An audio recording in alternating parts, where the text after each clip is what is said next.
This is your coffee announcement. We're going to wait about 10 more minutes. Hopefully get some more people. I see people rolling in. So if you need to go get a coffee, please do that now. You've got 10 minutes to slowly meander to a truck, get some Java, and come back. But if you just, well, I was going to say maybe we should move to the center. I want our speakers to feel all the love that they can. So if you wouldn't mind sort of everyone pooling in the center here, I think that would be helpful. You can see better from there? Then you can stay. How short are you? 5'1"?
Are you ready to do this?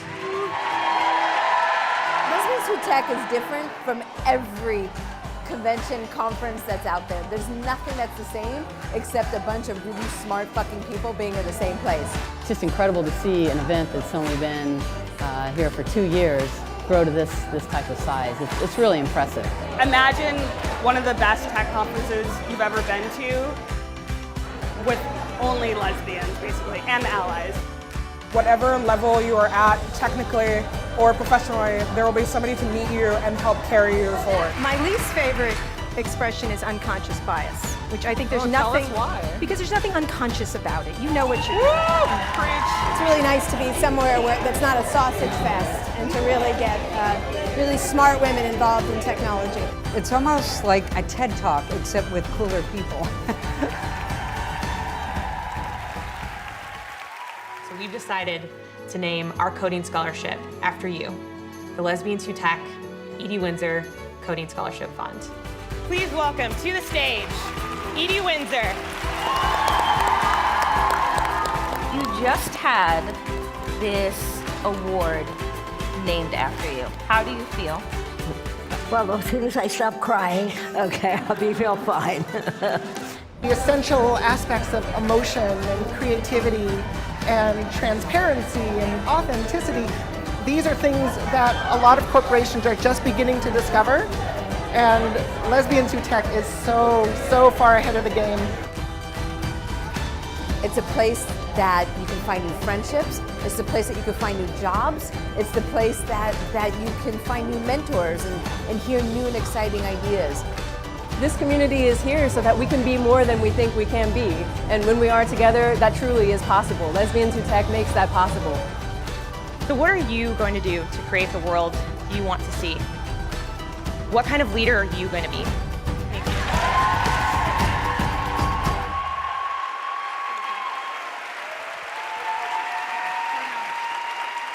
Thank you. Good morning. Woo! Welcome back. How many of you grazed the dance floor at the Stonewall Inn last night? You may have seen me there. Some of my moves. A little embarrassing. But I showed up, and that's what counts. And thank you for showing up this morning. I'm really appreciative. We've got a great lineup of speakers for everyone here today and for those following us on the live stream. And we're going to get started right away. So, well, actually, before we get started, why don't I just review what's happening today? So we've got talks in here this morning until 11 o'clock. At 11:30 in your handy program or in the app you may have downloaded yesterday or are downloading now are all of the breakouts. At 1 o'clock, we have lunch. That's on your own. Find a great place around. Eat outside in the park. It's actually nice outside. And then at 2 o'clock, we've got some more afternoon breakout sessions. Don't miss those. 3 o'clock is the Coding Bootcamp Showcase. 4 o'clock is the City Director Meetup. If you want to be a City Director, we'd love to see you there. It's a really fun and rewarding role. And at 5 o'clock, you're officially done. That's when you can collapse. Okay, so let's get started. We've got a great first speaker this morning. Stephanie Tan, she is the Vice President, Head of Cybersecurity and Technology at OnDeck, and she's going to talk to us about being the boss, taking cybersecurity out of the closet and into the boardroom. Welcome, the boss.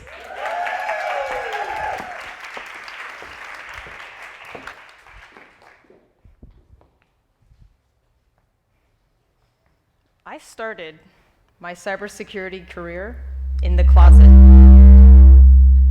That was intentional too. Literally in the closet, a small room with a desk, a safe, and a flickering light. I spent most of the day by myself in that room, working for a large government contractor. This was a secure room used for projects that required a security clearance. To access this room, I had to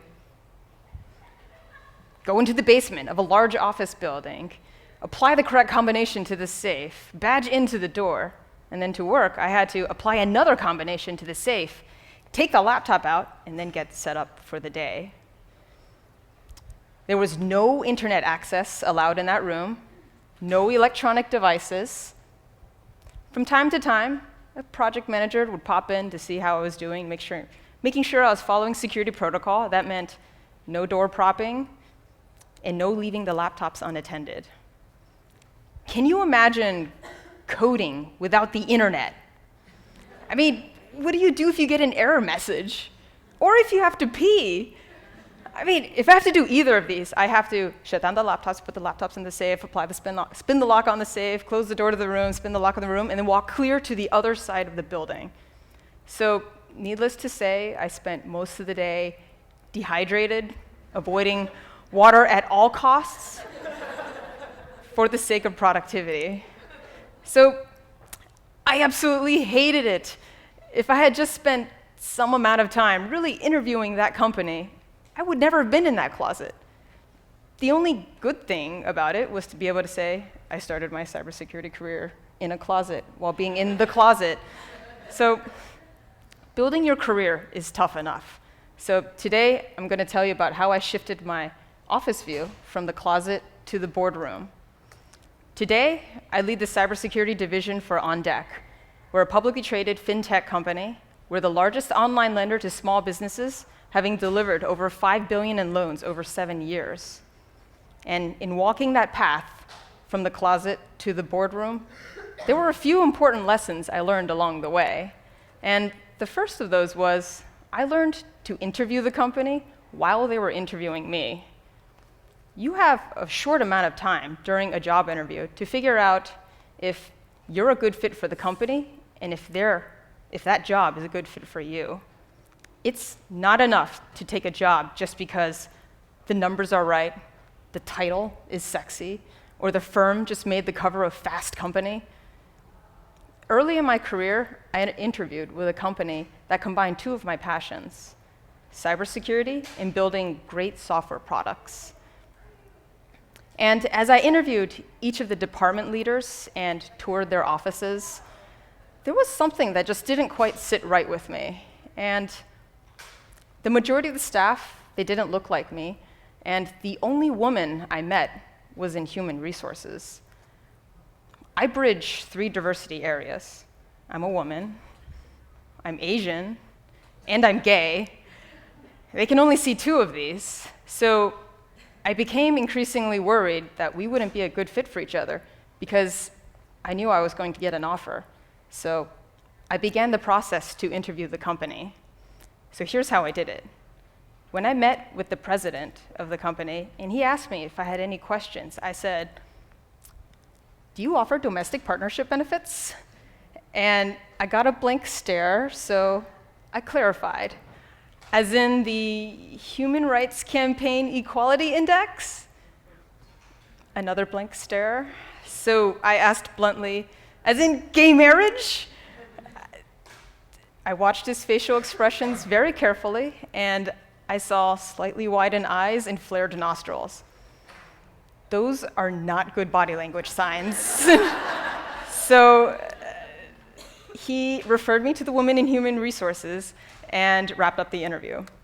She later clarified they don't offer domestic partnership benefits because they're looking to save money. Unless you're polygamous, I'm not sure how that saves any money. So the issue for me wasn't about whether they offered domestic partnership benefits. This was a litmus test of their culture, and we didn't pass each other's tests.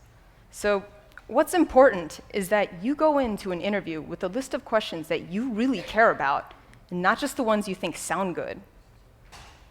So the second lesson I learned was to never waste a good crisis, because bad things happen, sometimes really bad things, and a crisis can make or break your reputation and your career. Not even 30 days into my new job as head of security at another company, we had a security crisis. A list of serious security vulnerabilities was published on the internet, and it affected many of our customers. We were getting hit on all sides. Reporters were calling for comments. Angry customers were asking for us to fix the issues, and people were scrambling internally to figure out how to fix the issues. I remember that day walking into my office, closing the door, and then putting my forehead on the desk.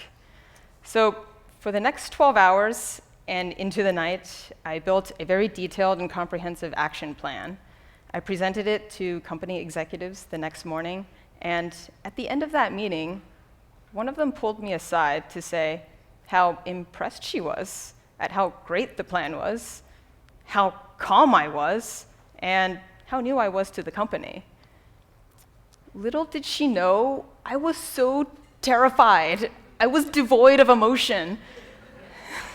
So this crisis made my reputation there and career for two reasons. One, people found out who I was fast and how I would act during a crisis. And two, it made it a whole lot easier to get the budget we needed to build security into the product line. So the third lesson I learned was to use grit to fuel my plans. I have a huge passion for triathlon. This is a picture of a triathlon in the mountains of Maryland. A few years ago, I came across an article that said, this is one of the toughest triathlons in the world. And that's when I knew I wanted to do it. It's known for being incredibly steep, with the cycling portion known as the Western Port Wall, pictured here, standing at 31% grade. It's so steep that when you bike up it, your front wheel starts to lift up off the ground, you lose traction, and most people fall over. But if you make it to the top, you don't fall, you don't stop, you finish the race within the allotted amount of time, they will lay an engraved brick with your name on it into the road. Now, grit, that is the combination of passion and perseverance in pursuit of a goal. Pushing myself in triathlon helps me train my grit.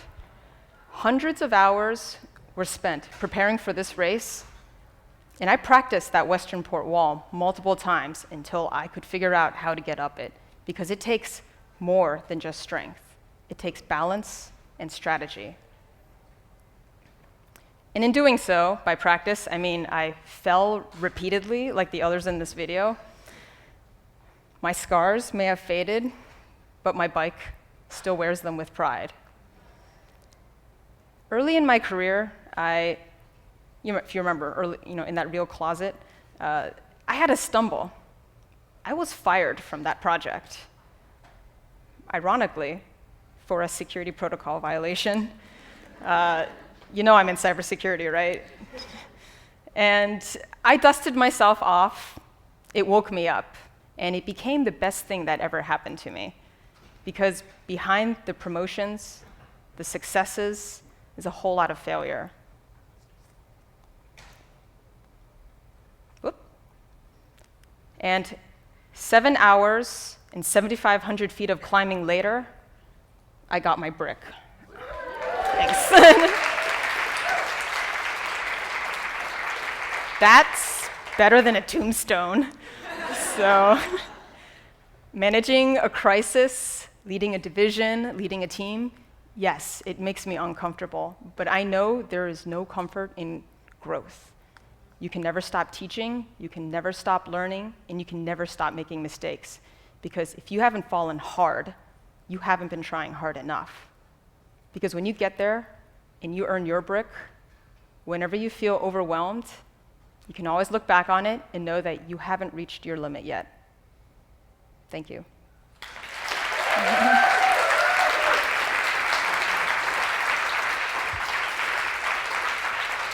Just gonna do one quick shout out, unscripted. My mom is visiting me in New York. Give a wave. She's right there. Thank you, everyone.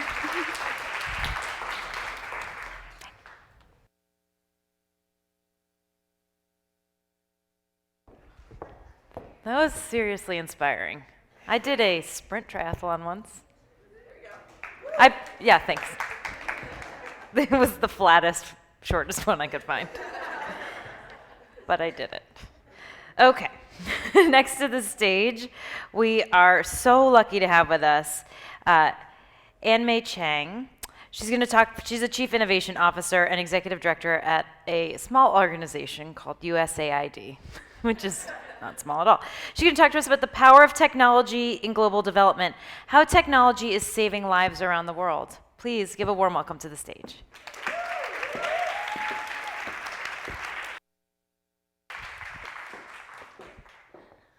Five years ago, I made a decision to leave Google and a long career as an engineering executive in Silicon Valley. I did this to pursue a dream,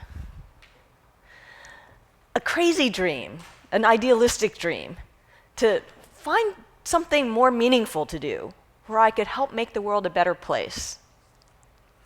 I got lucky. Today, at the Global Development Lab at USAID, I'm having a chance to do just that. At the lab, we're looking at ways that we can harness the power of technology and innovation to turbocharge this fight to end global poverty. Today, I want to take you on a journey, somewhere a bit different than Greenwich Village, New York, Lesbians Who Tech. I want to take you to the other side of the world, to Niger in Central Africa. This is Aishitao. Aishitao is a teenager living in rural Niger. In her lifetime, she can expect to have 7 children, 3 of which will be underweight. She has about a 15% chance of being literate, and she's unlikely to even finish primary school, if she goes at all. About 80% of people in Niger live in rural areas.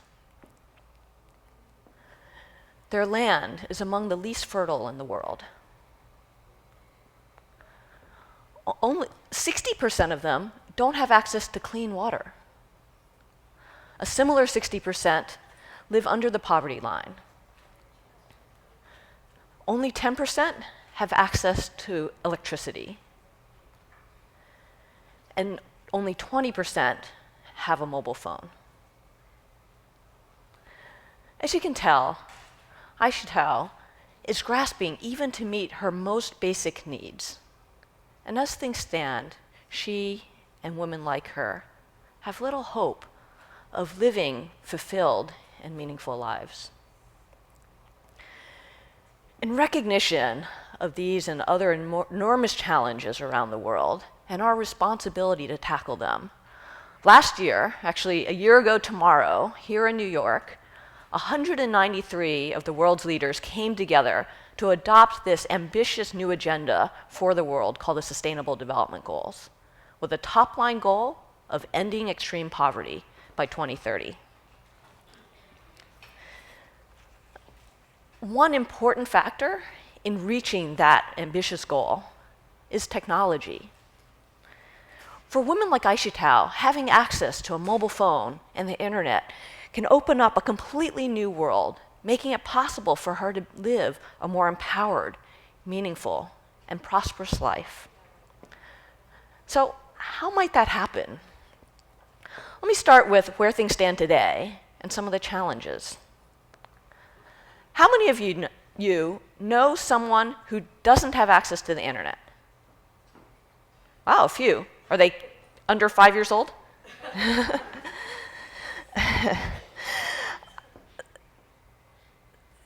Around the world, people don't have the kind of access that we do here. In Africa, only about a quarter of people have access to the internet. And it's much worse for women. In Africa, women are 43% less likely to be online than men. That's almost twice as many men accessing the internet than women. And if you think about the power of the internet to access information, to access markets, jobs, opportunities, this gender gap runs the risk of leaving women further and further behind. But there's also reason for hope. Technology is rapidly evolving around the world, including in developing countries, where new innovations are leapfrogging even what we have here in the United States. One emblematic example of this is mobile money. So there are still 2 billion people around the world who don't have access to financial services. and 20% fewer women have a bank account. Mobile money is starting to bridge that gap. Tanzania was a pioneer here, where Safaricom pioneered a service called M-Pesa. The way it works is if you have a simple feature phone, you can transfer money from one person to another. This allows people to transfer money to family members who may be in different parts of the country, to pay their utility bills, or to pay for goods and services.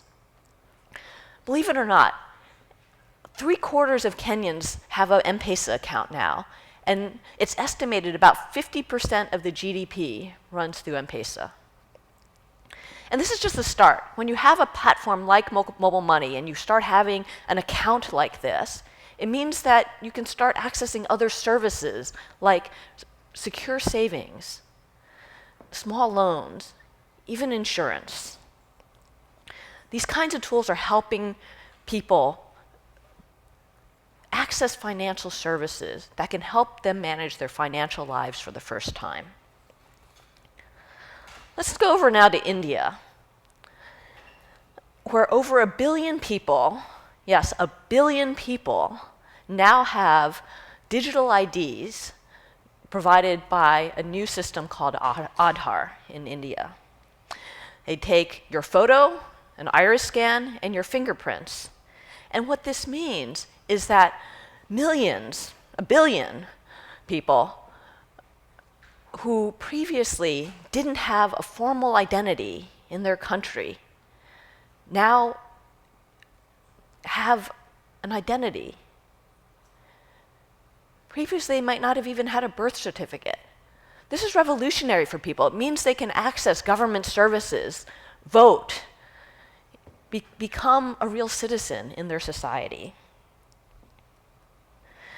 And you might think a system like this, getting 1 billion people onto digital IDs would be incredibly expensive.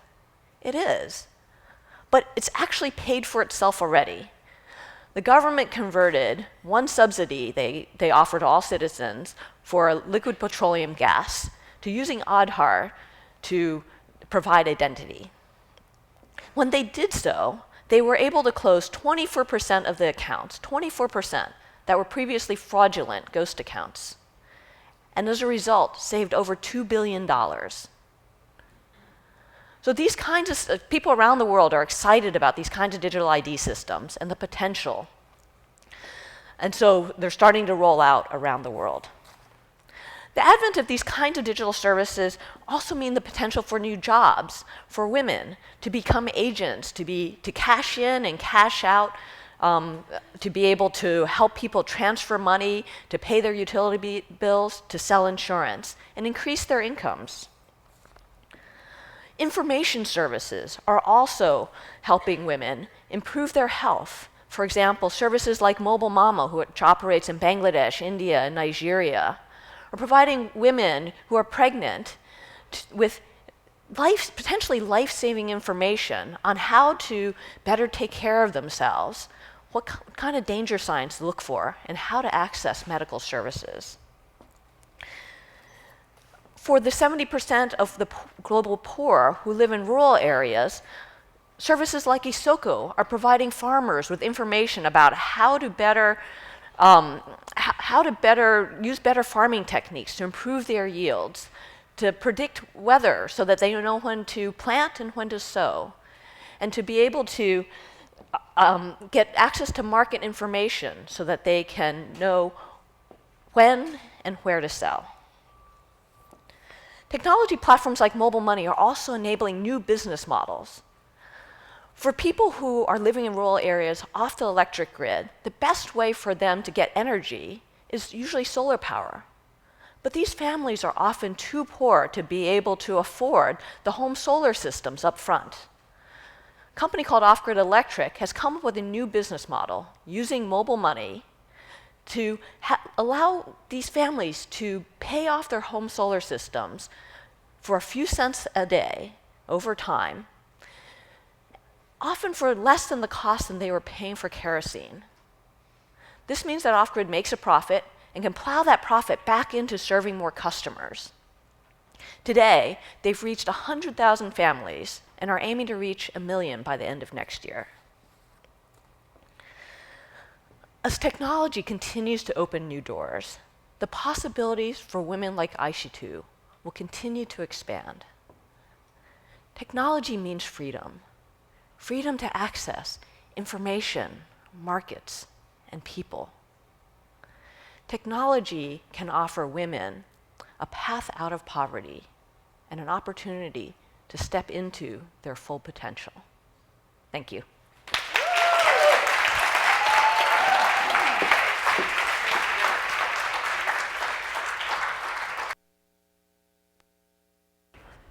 That was great.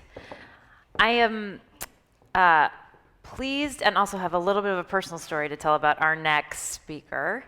It shows the power of this community and the power of our network. And I always say the ultimate goal is that you put your hand out, you put your hand up, wherever it goes, that the first person you reach out to is a lesbian in this network. You give that person a job, you use that network, and I sit on the board and work tirelessly for a STEM organization in the city where we teach kids science and math through boat building and sailing. And I was desperately looking for some sponsorship, and I used our network. And this amazing woman immediately said, yes, at Salesforce, I'm going to find you the right person. And that's the power of being here, of meeting each other, of shaking hands, exchanging cards, finding each other on LinkedIn, is that we build this community so that when you need something, you've got someone and they say yes. So Mary, thank you so much for that and for helping us. Please welcome Mary Scotton to the stage. Mary is going to be talking about building the technology talent, or bridging the technology talent gap. Also building 100 million dev opportunity. Mary's a principal developer evangelist at Salesforce. Please give her a warm welcome to the stage.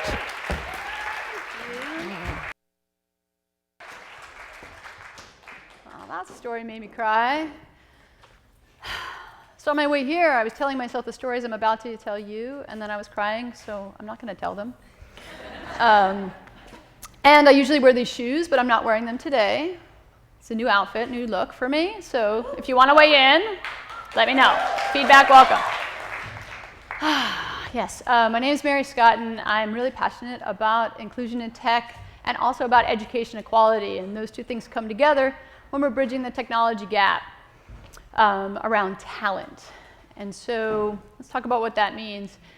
We need 100 million developers to really staff out all of the open positions that there are right now. We're going to talk about how to do that. Before we do that, I put this slide in a week ago. I was super excited.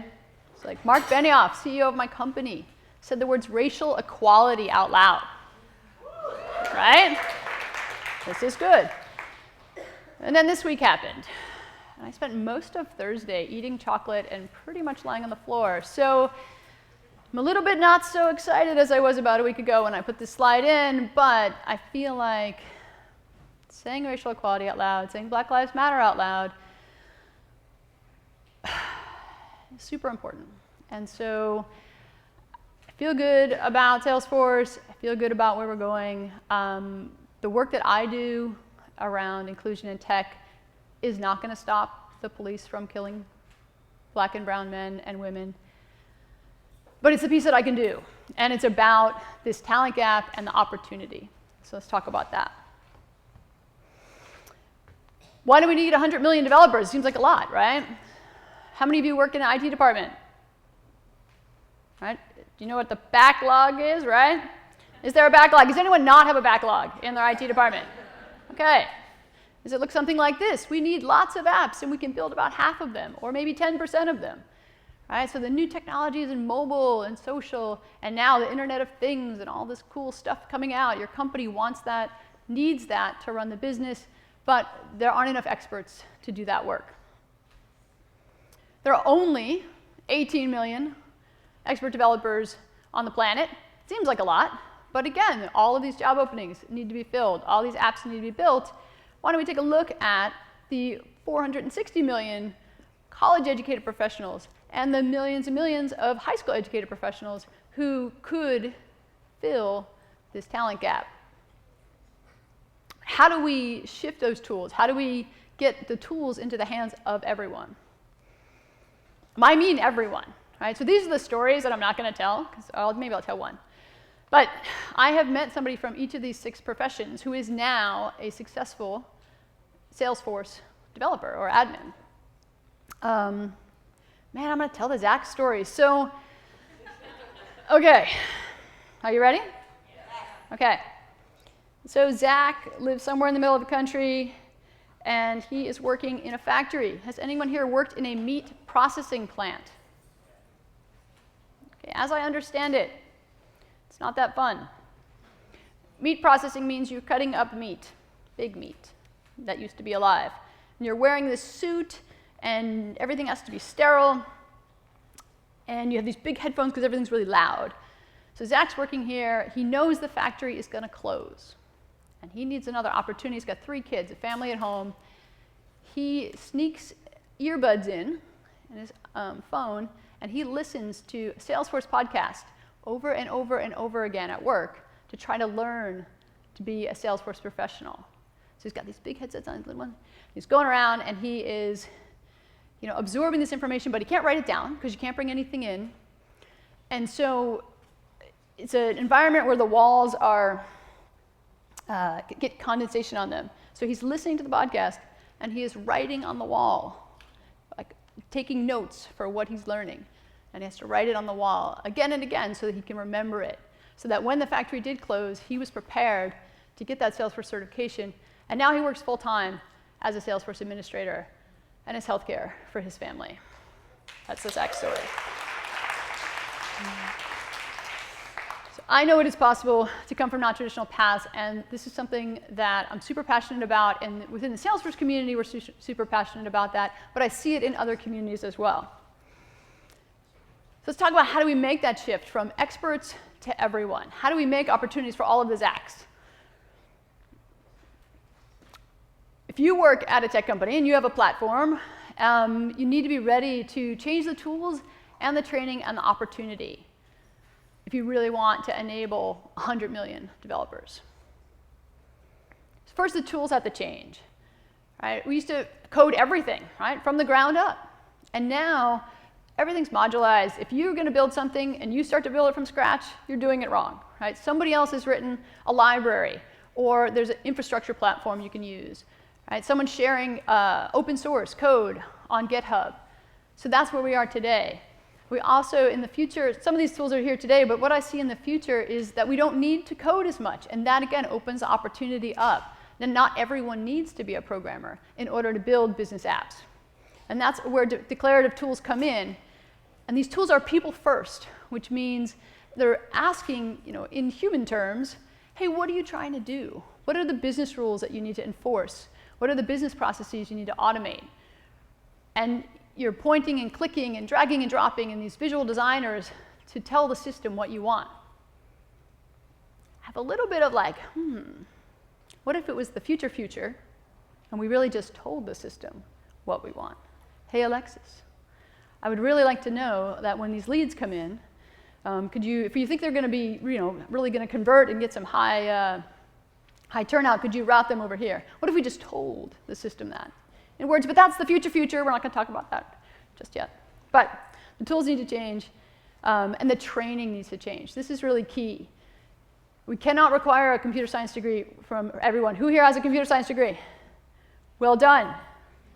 I'm not trying to take that away. All right? And it's super important, and people with computer science degrees are the ones that make the platforms so that the rest of us don't have to have computer science degrees. Code schools have come up and can now train programmers in 8 or 10 or 12 weeks. It's made an amazing opportunity, created a lot more developers. And then what I see tomorrow is in order to scale to this 100 million developers that we need more online learning. And this is already happening. Who's taken an online course on one of these platforms? Right? So my son is learning how to do animation thanks to Pixar on Khan Academy. So fun. Really hard. He's 9. Okay. And so, but people are putting their content out there and they're making it free. This is really the future. And at Salesforce, we have a training platform called Trailhead. And we love Trailhead, right? All right. You get a hoodie, right? So the thing about Trailhead that's different is that it's fun and engaging. And we have gamified the learning. I thought that would not work. I said, no, points and badges, I don't need that. Got my first badge. I was like, look, I have a badge. It's great. So it's super motivating. We have people in the community who have 100 badges, and new badges will come out. They want to get them. And it's engaging, but also it's serious. Right? The badges can show you have this practical knowledge. You did this work. And that is really helpful when you're looking at potential employers. So since we launched last year, we have 1 million badges from our trailblazers, like Jess Lopez, who lives in New York. And she has a BA in visual arts, which most programmers need. And she taught herself to code, and she taught herself Salesforce, and she is now the director of IT or director of technology at New York Cares. Again, non-traditional path. It's available, it's out there, and Trailhead and online training can scale out to really hit that 100 million. Finally, the opportunities have to change. Right? In the past, we had this, kind of when I started, we had to wear suits, and we wrote in COBOL, cool stuff like that. And people looked like this, but actually before that, people looked a little more like Edie Windsor, right? That's right. Originally, women were programming. So today we have this kind of hipster feel. Nothing wrong with that. But I want to see a future where programmers, app developers, look like this room, right? And everyone is participating in this amazing economy opportunity. And that is also already happening. We work in California State University, Monterey Bay, has this amazing CS in 3 program where they take students who are the first in their family to go to college. And in that area, those students' parents are picking our food, right? So think about that jump. These kids are going to come out with computer science degrees, but if we just drop them into any old program, they're going to fall out because this group has identified what those risk areas are. So it's 30 students. They all live together. They all go to the same classes. They have a huge support system that doesn't require that their parents went to college and know how to get them through this process. And those kids are coming out successfully. And they do have computer science degrees, and again, it's still a good thing to do.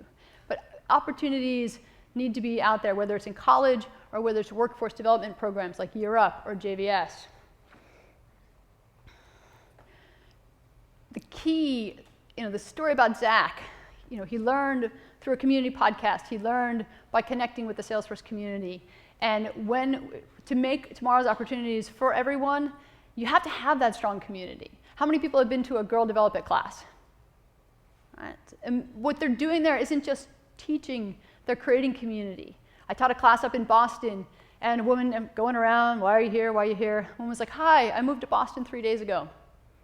I came here to meet people who are interested in the same stuff I'm interested in. And so it's creating community. I love Code Newbie, started as a Twitter chat. Is now this active online community. How many folks listen to the Code Newbie podcast? Shout out to Saran, best podcast ever. If you have not listened to it, even if you're not a Code Newbie, listen to it. And Trailhead for All is a Salesforce program that we did not start. Right? Our community started. They said, wow, Trailhead's really neat and it's free. So why don't I take it back in my community to an underserved area and train people on the Salesforce platform? And this is happening again, just because the community is strong and the community wants to give back. So that's it. If you are ready to join this movement and ready to change the tools, the training, and the opportunities, then we can enable 100 million developers, and I look forward to that future. Thank you.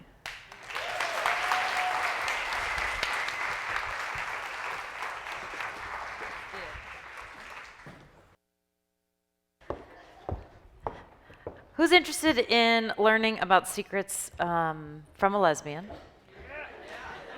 I feel like that's all I needed to say. It sounds really intriguing. But their secrets around raising, I think, money, $4 million for her startup, and maybe many other secrets, hopefully, that she'll share. Please welcome to the stage Mandy Potter. She's the co-founder of Cleanify.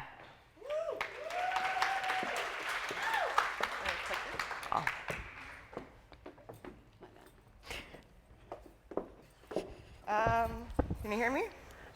Yeah, cool. Hi, everyone. I'm Mandy Potter. That was great. I'm the co-founder of Cleanify. Now, how did you think I was feeling in that moment? Scared, maybe nervous? Well, this is how I felt when I first started going to investor meetings. Okay, let's try this again. Hi, everyone. I'm Mandy Potter, and I'm the co-founder of Cleanify. A few years ago in Vancouver, BC, okay, I have to stop again for a moment, because yes, I'm Canadian. No, I've never lived in an igloo, but I do admit to being in love with 2 Canadian boys named Justin. Anyways, a few years ago, my brother and I started Cleanify in my parents' basement, eventually graduating from one shitty office to the next, but then we got into 500 startups. And when we first moved to the Bay Area, my whole world completely changed. Everything I thought I knew about startups was completely pushed out the window when I saw this world that we call Silicon Valley. And I didn't know how to talk to potential investors. I didn't know what I was talking about most of the time. Well, shit, I still don't. But after living there for a couple years and raising $4 million, I did learn a few things. And I have some secrets today that I would love to share with you all to hopefully help other queer people join the ranks of the well-funded. Secret number 1, speak up, loud. When I first started going to pitch meetings, I was shocked to find that I would be the only woman in the room. And at first, I would try to be as invisible as possible, not wanting to bring any attention to myself. But I soon learned that I needed to start speaking and communicating my ideas. And I had to be loud to be heard, like cut through the fucking noise of the room loud. And it's terrifying at first. It's hard to get over this culturally mandated norm that women should be seen and not heard. But you have to push through and keep talking. You have to make your position known. You have to make everyone aware of your contribution, and you have to make everyone aware of your awesome ideas. Because you have awesome ideas, right? That leads me to the next secret. Don't create another lesbian dating app. Now, I'm going to shamelessly plug the Her app right now because it's great and everyone should download it. But I know for a fact that the lesbian tech community has been way too focused on this idea. And it makes sense. We create apps for things that we need. So lesbians are creating these dating apps, and bros just out of college are creating fake girlfriend apps. But the world is completely overwhelmed with these. So if you want to get a seat at the big money table, your best bet is to focus on something where you can have a real impact on this world. My company, Cleanify, is helping local cleaning services to grow and manage their business better. We're helping these companies that are already an ingrained part of the community fabric to survive and thrive. And it feels good to help, different people for the benefit of them, and investors are also interested in helping people too, as long as they can make some money. So if you're interested in doing something, focus on something that's going to create change. Do something that's going to stimulate you. Do something that's going to arouse you. Okay, I'm talking about lesbian dating apps again, but you get what I'm saying. Secret number 3, use the queer community to your advantage. We're here, we're queer, and we're going to have your back. This is a huge advantage over other people who don't have such a strong support system. So whether you're just looking to network, you're looking for people to beta test your product, or you're simply just looking for new friendships, reach out. We're stronger when we act together, and you can also use this to your advantage to find your next girlfriend. Secret number 4, target open-minded investors. So I'm a woman who has short hair, tattooed sleeves, and androgynous clothes. I often get called Sir or Mr. Potter at the airport. And by the way, whenever this world stops saying Sir or Ma'am, I'm going to start celebrating really fucking loud. So I'm sick of hearing that. It's an occasional event for me to walk into the women's bathroom and people to do a double take. But I really think that this is an advantage for me when I'm working with investors who are looking for something a bit different than the typical young men who troop before them with PowerPoint decks. K4 Capital is one of our investors, and they have a deep commitment to funding diverse and inclusive companies. 500 Startups has microfunds dedicated to diversity, and there's tons of other angels and VCs out there that share the belief that having a diverse team is going to result in a stronger product. So find them and pitch them. Secret number 5, wear a party shirt to every event. Now, you can take this literally or not, but what I mean is don't hide your personality.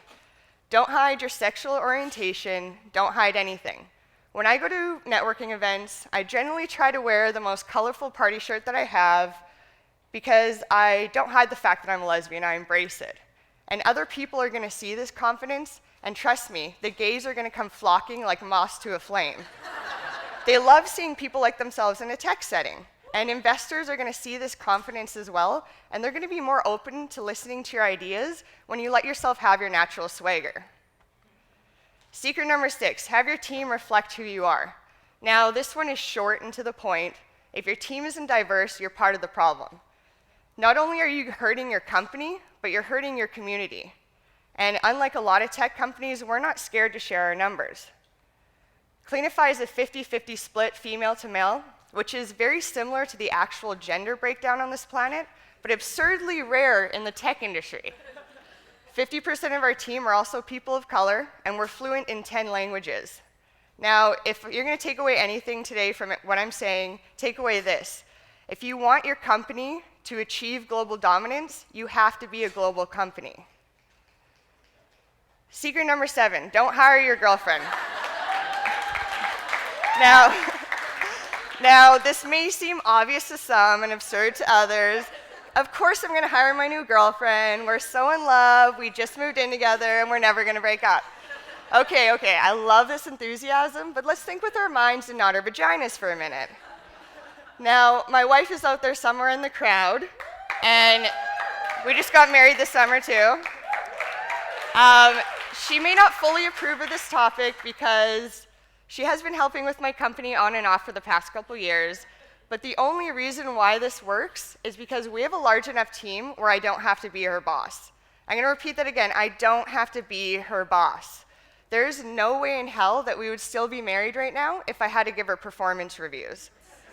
So if this is something you're thinking of doing, make damn sure you have someone else that can manage her. So I'm calling out loud to all of you future queer founders, now is the time. There's going to be obstacles. You're going to have to jump more hurdles than the Zuckerberg types, but I'm here to tell you it's possible. Some days you're going to cry from frustration. Some days you're going to cry from happiness, but it's all a part of the journey. And it's up to us today to make it so the next generations of queers, women, people of color, people with disabilities don't have it so damn hard. So let's be loud, let's be proud, and don't let anything get in the way of your dreams. I can't wait to see more of your diverse faces leading successful companies. Thank you.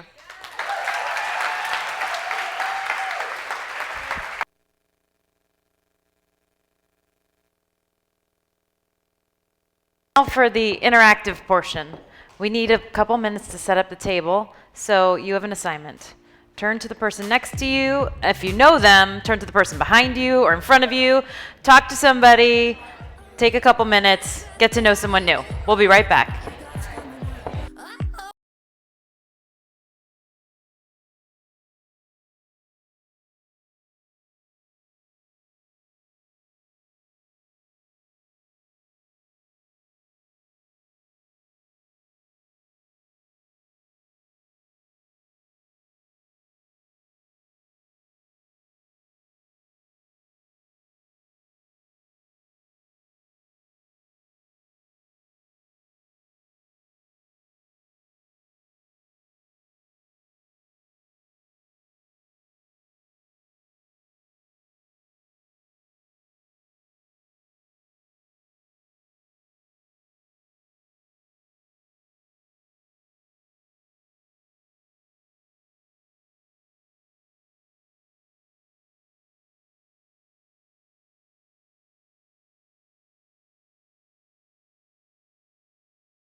Okay, that didn't work.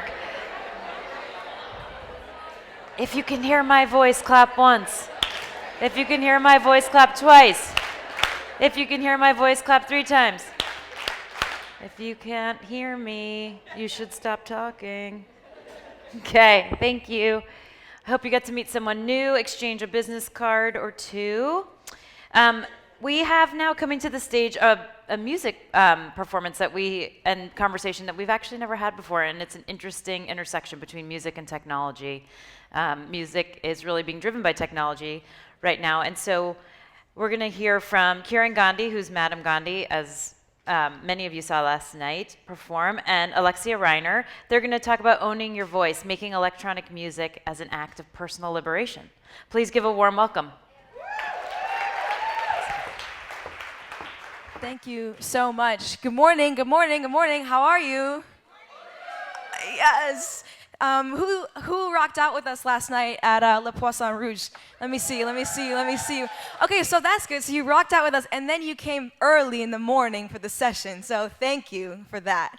So nice to see you all so early in the morning. We rallied, around 8:45? We barely made it, but we're here. My name is Kiran. I grew up in New York City on this very island in Manhattan, and I grew up listening to electronic music, and I loved it. And I was 10 years old and 11 years old, and I started playing the drums. And, I have very, pretty straightforward Indian parents, and so, they're like, this drumming thing is great, but make sure you're getting A's in school. And so the way I was raised was always like the cool stuff, the electronic music, the underground stuff I used to do in New York, playing drums with the DJ, and then my academics, they lived very much on polar opposite sides of the spectrum. And I think part of my journey has been, how do I merge those two? Because I love educating my brain, I love learning from all the people who spoke already on this stage, I love being intellectual, but I also love to listen to good music and to feed the emotional side of things. And I'll never forget when I was at Georgetown University, that's where I did my undergrad, I was studying math and I was studying women's studies, the feminist that I am and the feminism that I love. And I started playing with Thievery Corporation. Does anyone know the band Thievery Corporation? So they're an electronic DJ duo, and I was playing drums for them at their nightclub, and it was epic. I was so happy, and I would never miss a night. I'd never miss a night. I would be studying with my flashcards, like backstage in the green room, and performing.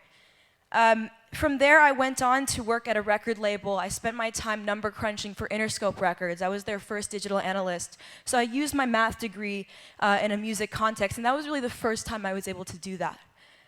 From there, again, the two kind of split, the two paths. One side is, I want to be a leader in the music industry. I want to be an innovator. I want to be a business mind. And then the other side, which is like, damn, all my friends who play drums are touring the world. Like, I want to do that. I've been playing drums for 15 years. I can do that. And it was 2013, and I just kind of sent a message to the universe. And I said, decide for me. It's got to be one or the other. At least that's what I was taught. So I applied to get my MBA, and I got into Harvard. And then I sent a video of myself playing drums to MIA. Do you know MIA? All I want to do is bang, bang, bang, bang, and take your money. Paper Planes, my favorite. And she responds to me, she's like, yeah, this drumming stuff is badass. Let's go on tour. So I'm in the fall of 2013, and I'm starting my MBA at Harvard.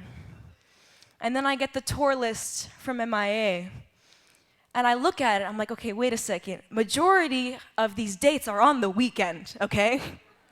Majority of these dates are on the weekend, so maybe this can work. And, I didn't tell my dad. My dad funded my MBA. I didn't tell my dad that I was going to do this tour with MIA. He would have been so mad. He would have been like, hell no. So I remember I was like, this is gonna work. So I used to go to class, And then I used to travel to Poland, to Japan, to the UK, to Mexico City, to Argentina, to Chile, all across the US, every weekend to play drums for MIA while I would be studying. And for anyone who's done an MBA, like, it's not a fucking joke. I thought it would be a little bit because they act like grad school is like a party thing. But when you're coming maybe from consulting or banking, it's a party. But when you're coming from the music industry, it's hard as hell. So somehow that worked. I graduated. I finished the MIA tour. But I felt like I want more. I want to play music. I have so much passion for gender equality. That's the only thing I care about, for gender liberation. Where's Mandy? Your talk was so good. I really loved it, and I wanted to tell you something. In my internal crew, we have this thing where we say FAGS actually stands for fuck all gender stereotypes. FAGS. I was in Boston. I sent another message to the universe. I said, I don't have the tech skill set to make the music that I want, but I know I want it to be innovative. I know I want it to be boundary pushing. I know I want it to be complicated. And I know I want it to be female. And so then Alexia Reiner came into my life. Make some noise for Alexia, for anyone who saw her last night. Alexia is my co-producer. She makes the sounds that you heard last night. She's a badass producer, a sound designer, a film scorer who graduated from Berklee College of Music, and we were both in Boston at the same time, graduating in 2015. So this whole year has been building out these ideas that I've had for so long about what gender liberation and equality means. And she helps make the sounds that bring those ideas to life. So with the remaining time that we have, we're gonna walk you through a song that we premiered yesterday, and it's called Her. Make some noise. So we actually wrote this song in Oakland during a residency that we did. And we were working on another song and we kind of got burnt out. So we were like, okay, let's look through our set. We have like a huge sample bank of stuff that we've made and kind of hold on reserve. And then we found this sound and we were like, we have to use this. So I will show you, I'll just walk you through each of the sounds that we have. So this first one, we call it Normal Freeze. It's a weird, not important title.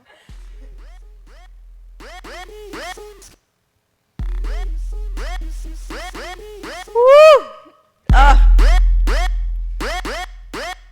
So this sound, this is actually already a chopped up version, but we were like, this sound is amazing. Like, we want to use it. We're gonna chop it up. We decided to add a filter to it, you know. Filtering is always fun. So we started with that. That was the first sound that we had. And then Karen was like, okay, obviously we need drums. We need some drum loop. So she came up with this pattern. Woo! And then we were like, we both have a love for sub bass. So we were like, okay, it's time to add some low end now. Exactly. We were like, we really need to fill this out. Can the music be a little louder in the house? Is that possible? And then Karen decided to lay down a very powerful verse. If you feel it in the air, then appoint her. If you want me to obey, then I'll join her. Leaving it to them, that disappoints her. We are living in a world that will spoil her. If you feel it in the air. And then we decided, okay, maybe we should add a bass line as well. Bass is always nice. Alexia emailed me this bass line. I actually wasn't sure if she would like it, so I only put it in one section, and she was like, what is wrong with you? Put it during the entire time. Everywhere! And then we took maybe a few hours away from the song, and she was like, okay, Alexia, do your weird sound design stuff that you do. And so then I came back with a sample of Kieran's voice. That will spoil her. If you feel it in the air, then appoint her. And just so you can hear what it sounds like alone. So this is, I basically took Karen's voice from a previous song that we wrote together, chopped it up, added a ton of reverb, warped it a bit, you know, did all the cool nerd stuff. Pitch shifted it a little just to make it a little more inhuman. And then, you know, it created a really nice layer for the track. And, you know, with that, it's really important that we talk all the time. How do you feminize and humanize electronic music? Because so many of the times when I listen to electronic music, whether it's EDM or sort of low tempo kind of stuff, it doesn't have the human soul in it. And that's something that we wanted so badly for our sound, so that when you hear a Madame Gandhi song, you know it's Madame Gandhi. And moreover, are you about to drop it? Oh God.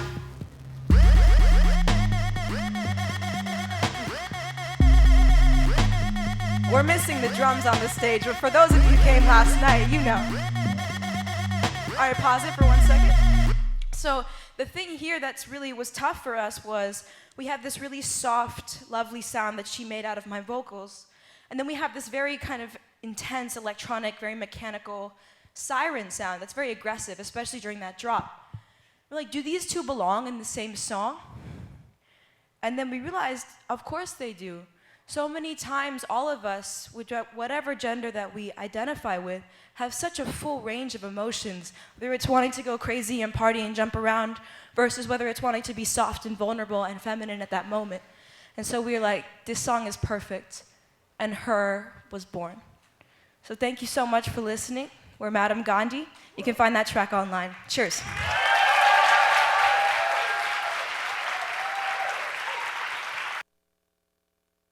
I'm gonna have them clear the stage.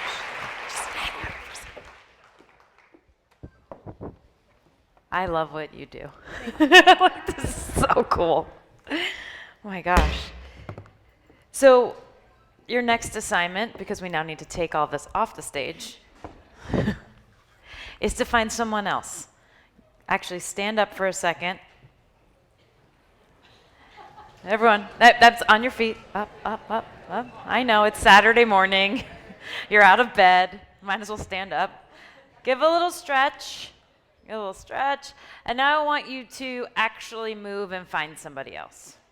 Find somebody else to sit with. Leave your bags. Don't worry about it. Move around. Find another place to sit.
Trust me, you're going to want to be in a seat for this next talk. It's going to be good. All right. Take a seat. Listen to my voice. Follow the words. I see you standing. It's not that bright. I can see you. Sit down. All right, we'll get started. Okay. Next up, Emily Hostage, who's the Director of Corporate Development and Policy Counsel at RPX Corporation, is going to teach us tech policy in 10 minutes. So you do want to have a notebook out for this. Please give Emily a warm welcome to the stage.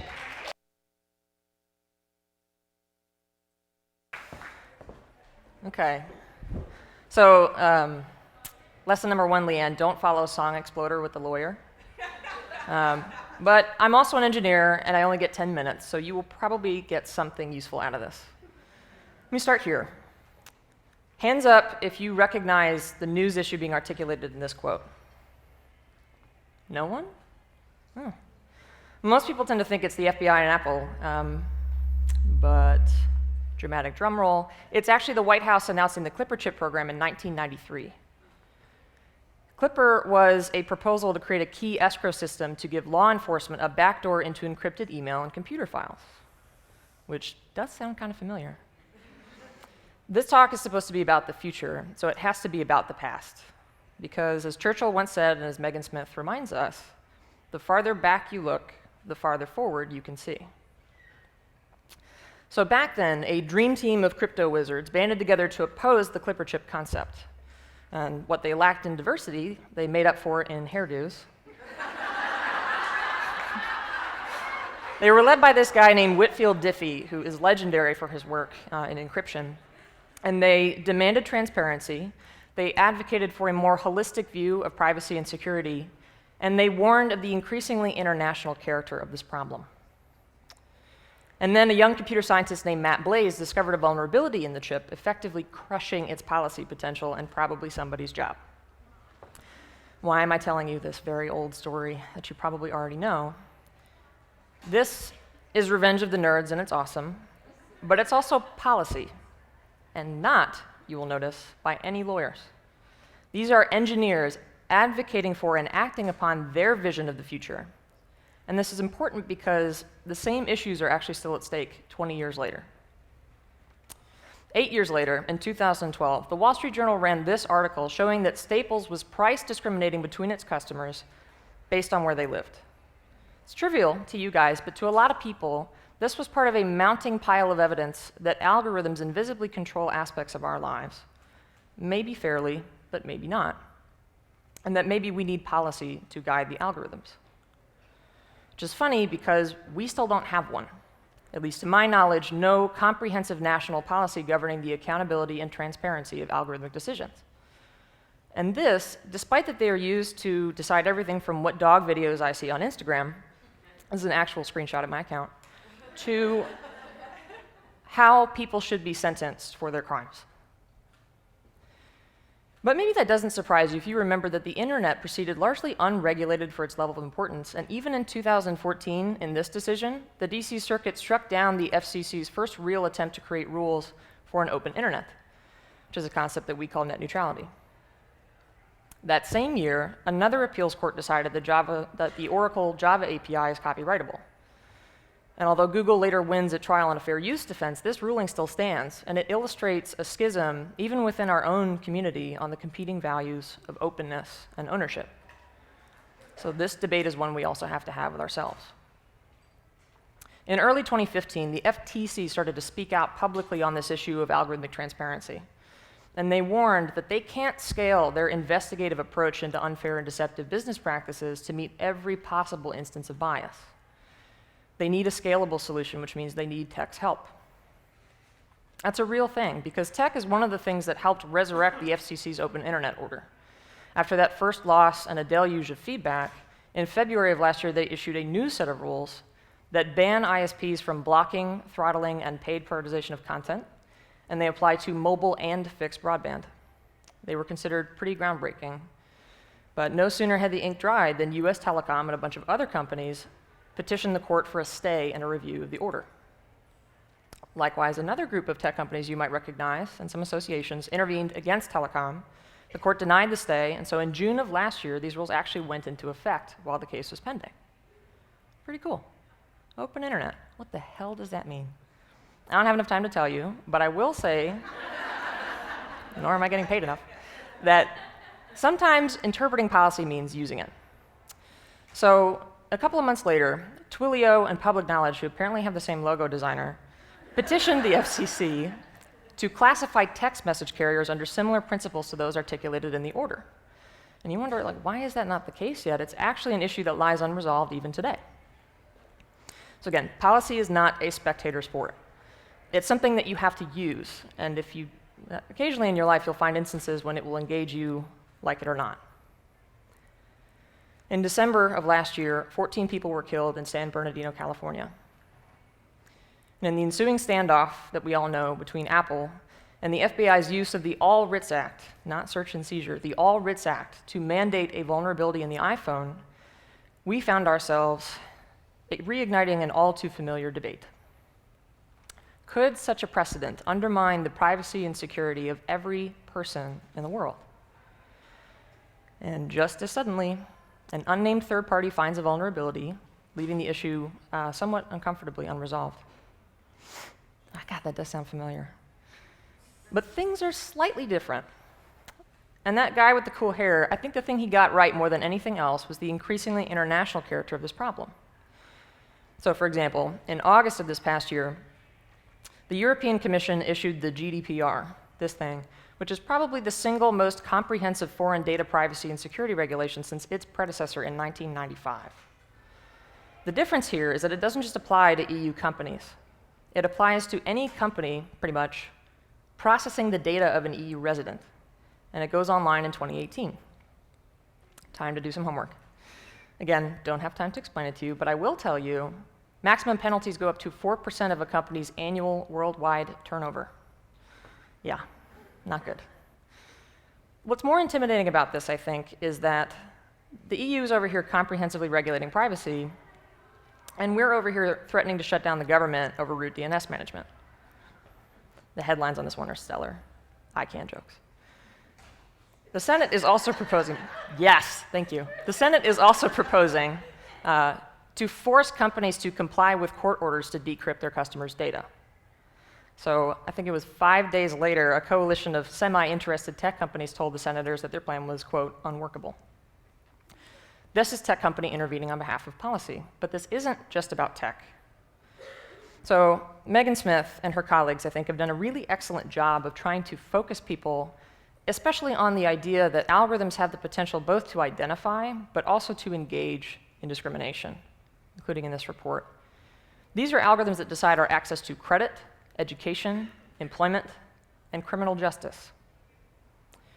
In the same month, May of last year, an award-winning journalist named Julia Angwin published this article where she argued with evidence that criminal sentencing algorithms are biased against black defendants and in favor of those who are white.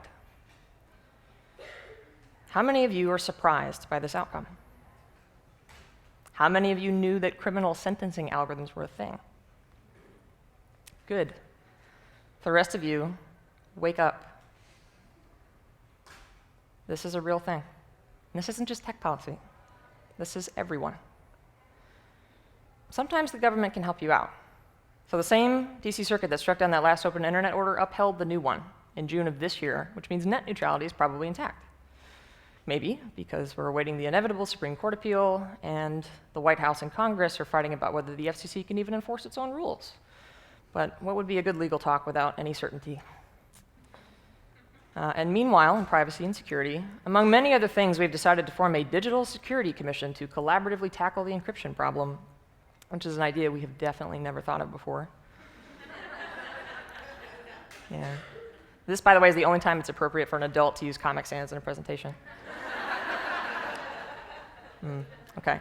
Tongue out of my cheek for the last minute. I actually do think that some things are different. I think we now have the blueprints of an open internet, and this is something that we've talked about for a very long time. It will take a lot of work to put it into place. And I also think that though we've reignited the crypto wars, so to speak, we now find ourselves in a global environment with completely different technology and risks. And I'm also encouraged that we are grappling with the consequences of the power of algorithms and data to control people's lives for better or for worse. But if you don't think about these issues when you are building these things, other people are not going to fix them for you. So if you remember literally nothing else that I have said, remember this. Policy is not just for lawyers. If you are in here, it's because you're not at the social hackathon. That is a great place to go right now.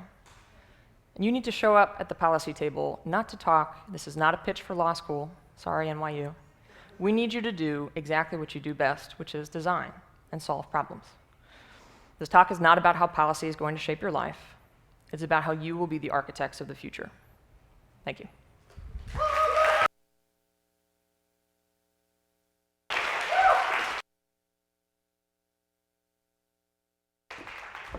Okay, admission time. I have a master's in public policy.